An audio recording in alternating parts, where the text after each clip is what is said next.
Take a guess at what percentage of people in this country currently think it would just be a fantastic idea for the United States to go ahead and invade Venezuela.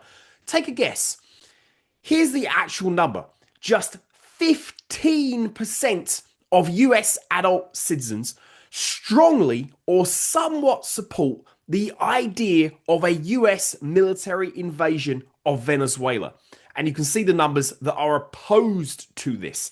Well over half of the country. But despite that, we are currently being fed an Iraq 2003 level of propaganda trying to get this war started, trying to get the US into yet another regime change war, this time in an entirely new region of the world. But guess what? It's going to have exactly the same outcome. It's going to cause complete chaos. It's going to create a power vacuum. It's going to get Americans killed. And it's going to create a massive refugee crisis who is going to come knocking on which country's door? Oh yeah, you guessed it, the United States. But guess who also is pushing this war in Venezuela? Well, of course, it's none other than everyone's favorite senator from South Carolina, Lindsey Graham, of course. Never seen a problem that he couldn't solve by dropping a bomb on it. And he says here, there is a drug caliphate in our backyard that includes Venezuela, Colombia, and Cuba. Note there, what is he pointing to?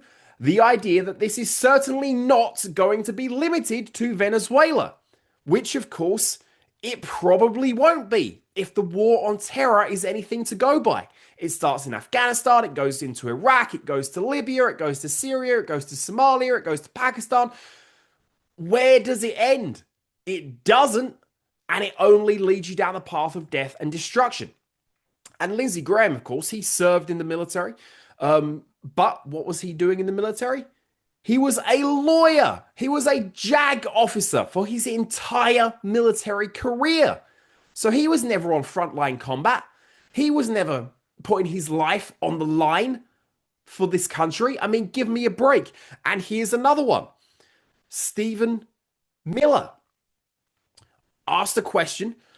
Would the administration consider putting US troops on the ground in any capacity inside Venezuela? And what is senior White House advisor Stephen Miller's answer? These are terrorists, and they're gonna be killed. Yes, Stephen Miller is a real tough guy. A real tough guy. Never served in the military, never been in combat, never been under fire, but ready, willing, and able to send your children to go and fight and die and be in the firing line, as is always the case with these elites that absolutely have a near death knell level grasp on this government. I'm Stuart Hooper, an independent geopolitical analyst. Be sure to follow me on whatever platform you're watching this on. Subscribe if you're on YouTube. Hit like and leave me your comments below. Do you support going to war in Venezuela? Do you think this is a great, fantastic idea? Or like me, do you see the clear parallels to the war on terror and really believe this is the last thing that the Trump administration needs to be doing? What happened to the peace president? That really should be the question on everybody's mind at the moment. Now, let's talk a little bit about the propaganda that's being used here to justify this new war and how it is just exactly the same as what happened with Iraq in 2002, 2003, right before the invasion. And of course, that was all about so-called weapons of mass destruction, about Saddam Hussein's ties to terrorism, none of which could ever be found in terms of actual weapons of mass destruction, actual ties between Saddam and Al-Qaeda, all made up, all to justify a pre-planned agenda to go into the Middle East, overturn these countries, extend US hegemony, get the oil, you name it. That, of course, was their objective. Here is what Marco Rubio has been saying about Maduro, the president of Venezuela down there. He said that the State Department intends to designate Cartel de los Sols as a foreign terrorist organization, headed by the illegitimate Nicolas Maduro. The group has corrupted the institutions of government in Venezuela and is responsible for terrorist activity conducted by and with other designated FTOs, as well as for trafficking drugs into the United States and Europe. Now, of course, we all know the real problem here, in that this administration is making a big deal about fentanyl. Fentanyl does not come from Venezuela. It's coming from Mexico. Are we going to invade Mexico? Are they not on the target list at this time? So what's going on here?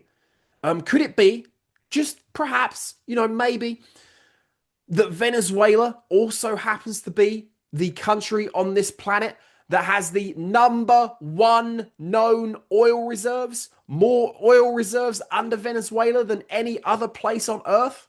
Could that have just maybe a slight little bit to do with their massive concern about Venezuela? I would say absolutely yes. And you can see also what they're doing there, trying to delegitimize Maduro, trying to delegitimize his government.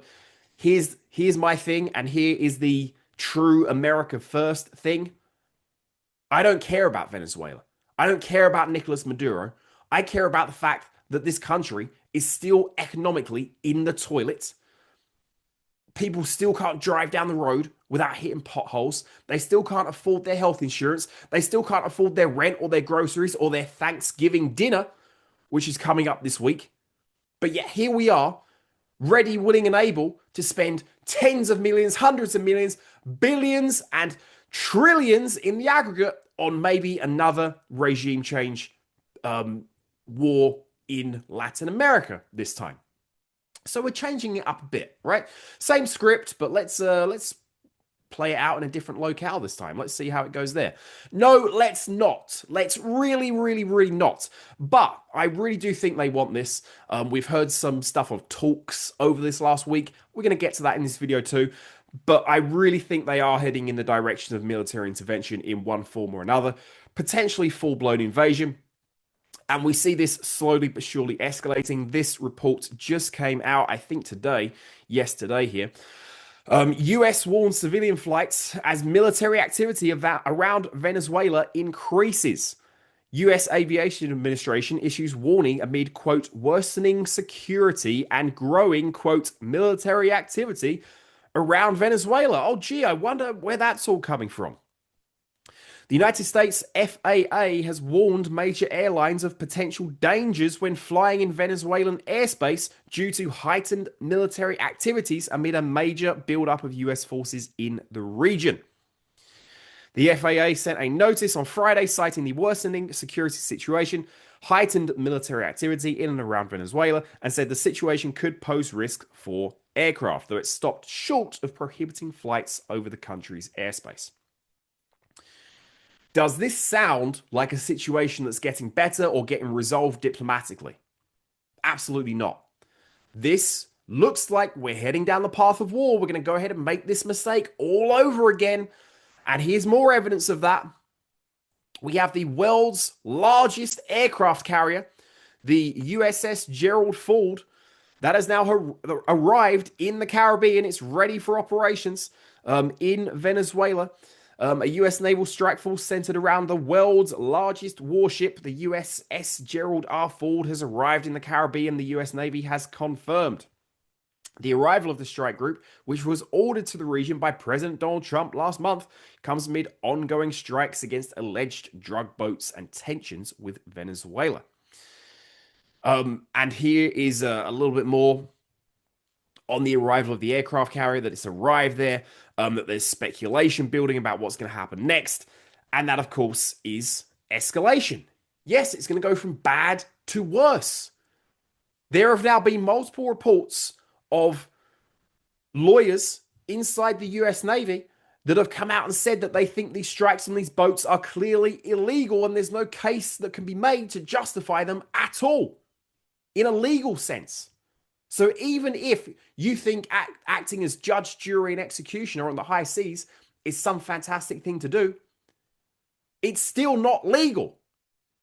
And you're opening a door here to potential legal action, which you may not be able to close. And we've also had other reports that the administration is in talks to go ahead and strike. Venezuela proper, to go ahead and invade Venezuela proper, not just boats in and around the waters. Breaking news. High-level discussions over whether to attack Venezuela and how have been underway for days. It remains unclear if President Trump has decided to pursue such an escalation. Well, I really think he is going to pursue it because, unfortunately, as you can see with Trump, all you kind of need to do is get around him, kind of massage his ego just a little bit, then drop something in his ear that you spin to sound at least somewhat plausible and as if it's going to do something brilliant for the country, and he will take it and run with it. 50-year mortgages. The meeting with Zoran Mamdani today. This is all it takes. All it takes. And the military-industrial complex would love to have this new forever war in Latin America. I mean, it's certainly closer to home. So that's a positive for the military-industrial complex. They may be able to act even faster here. They may be able to churn out more missiles, get them to where they need to be even faster than in the Middle East. So that's good for the military-industrial complex. We should probably be happy for them, right? And here, of course, are the reports of the talks. Like I said, we've had these over the past week. Venezuela's Maduro ready to talk as US ramps up pressure. And he gave this kind of strange press conference, of course, which I'm sure some of you have seen, where he sang that John Lennon song and made some other announcements towards peace. I mean, he kind of sees the writing on the wall, I think. Will the Venezuelan military be able to respond? Perhaps in some limited way, but I mean, for the most part, probably not. They'll probably hold out a little longer than Saddam Hussein's Iraq, which I think, what did they get to? 21 days, something like that. Then it was over. I think they may be able to hold out a little longer than that, but still, the writing is on the wall. Trump, of course, he also this week said he's considering talks. Yeah, we're considering talks. A sign of potential diplomatic outreach after weeks of escalating tensions in the Caribbean. But again, I would not hold your breath. I think this is almost set in stone. Almost set in stone. Almost certainly going to happen at this point, which is a real shame. We do have a few individuals on the right and the left of American politics, Republicans and Democrats, that are coming out against this. Thank God there's at least a couple of them in Congress.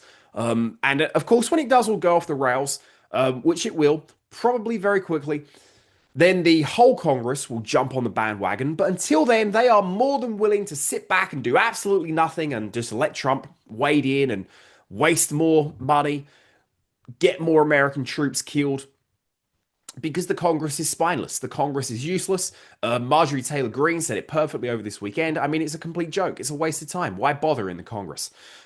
We've got a couple of people, though. Like I said, we do have Rand Paul over in the Senate. Saying that, well, what happened to America first? When you've got the DC swamp, it's always war first, not America first. And the ideologues have always been willing to sacrifice our citizens and sow chaos with their recycled experiments in regime change. Next stop, Venezuela. Indeed. And then on the Democratic side in the House, we have Ro Khanna, of course, led the charge with Massey on the Epstein scandal. Trump is getting ready to launch strikes inside Venezuela per the Wall Street Journal and Miami Herald. This is blatantly unconstitutional. Congress must speak up now to stop another endless regime change war. Indeed it must. Indeed it must. Because it's not going to stop there. We saw it in the Middle East, Afghanistan, Iraq, Libya, Syria, Somalia, Pakistan, all the other places where the CIA was operating, which was probably everywhere in the region, to be honest, by the time all was said and done. And what did Lindsey Graham say in that first tweet that we looked at here? Venezuela, then Colombia, then Cuba. There's an article here which suggests the same from foreignpolicy.com. With military buildup against Venezuela, the US eyes Cuba as well. This is not going to go well. We're going to repeat all the mistakes in the Middle East and get all of those problems right in America's backyard. And it's all going to come flooding to the southern border. And not even Trump is going to be able to stop that flood when it arrives. And believe me, it will arrive sooner rather than later. If you start thinking you can overturn all of these countries, throw their leaders out, blow them out of office, create all these different power vacuums. I mean, if you think the cartel problem at the moment is bad, just wait until you start knocking off some of these strong men leaders. What situation you're going to be left with down there? I mean, it's going to be chaos, complete chaos. It's going to cost United States taxpayers billions, probably trillions of dollars in the end. I think it was 6 or 9 trillion that was spent on the war on terror. I mean, what a complete waste. How many Americans are going to die for it? Let's stop this before it happens. Let's start ramping up the political pressure here, like we did for the Epstein scandal. Let's start saying no to war in Venezuela. This cannot happen. This will be a complete disaster. And any president that really does it, I think, is pretty much signed their name onto a declaration that says, I am unfit for office. Because all you're going to be doing is repeating the mistakes of the past. Subscribe if you are new here. Hit like on this video, share it everywhere you possibly can, and leave me your comments on this below. I'm sure, like me, many of you don't want to see a war in Venezuela.